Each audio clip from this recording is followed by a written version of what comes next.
अस्सलाम वालेकुम दोस्तों, मैं Hamza Mughal from ArSoft ID solutions. तो जैसे कि आपको पता है कि हम लोग एक्सेल पढ़ रहे थे, तो आज भी हम एक्सेल के फार्मूलाज को कंटिन्यू करेंगे जो भी हम पढ़ रहे थे। तो चलिए सबसे पहले मैं एक्सेल को चला देता हूँ।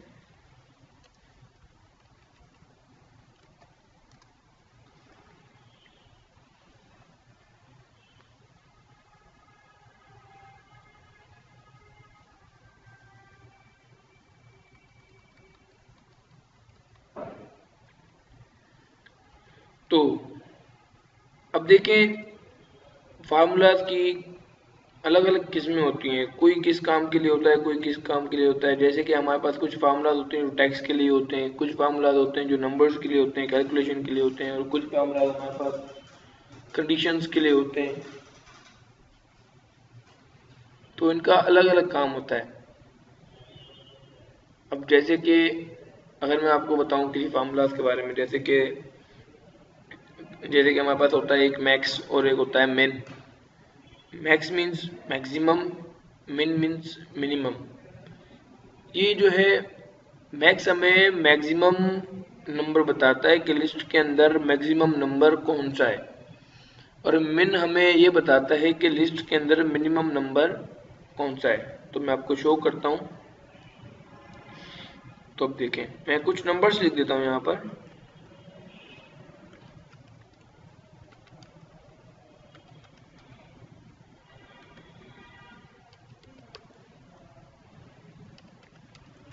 अब देखें, छोटी सी लिस्ट है। अब मैं देखना चाहता हूँ कि इस लिस्ट के अंदर सबसे बड़ा नंबर कौन सा है, तो वो फार्मूले की मदद से मैं शो करवा सकता हूँ। देखें, equals to max bracket open, then मैं यहाँ पर अपनी लिस्ट को सिलेक्ट करूँगा। तो जैसे कि आपको पता है कि हमारे पास लिस्ट में सबसे बड़ा नंबर यहाँ पर कौन सा है, 567। ठीक है, तो रिजल्ट में हमें ये मिल जाएगा। देखें, मैक्स का फार्मूला हमें ये बता रहा है कि हमारी लिस्ट में सबसे मैक्सिमम नंबर कौन सा है। तो इसी तरह से हमारे पास मिन का फार्मूला है, इक्वल टू मिन ब्रैकेट ओपन, और मैं अगेन उसी तरह से अपनी लिस्ट को सिलेक्ट कर लेता हूँ, ब्रैकेट क्लोज, एंटर। तो देखिए, लिस्ट में हमारे पास सबसे मिनिमम नंबर 2 है। तो ये थे हमारे पास मैक्सिमम और मिनिमम के फार्मूलाज। इसी तरह हम लोग और भी बहुत सारे फार्मूलाज सीखेंगे। मिलते हैं नेक्स्ट लेक्चर में।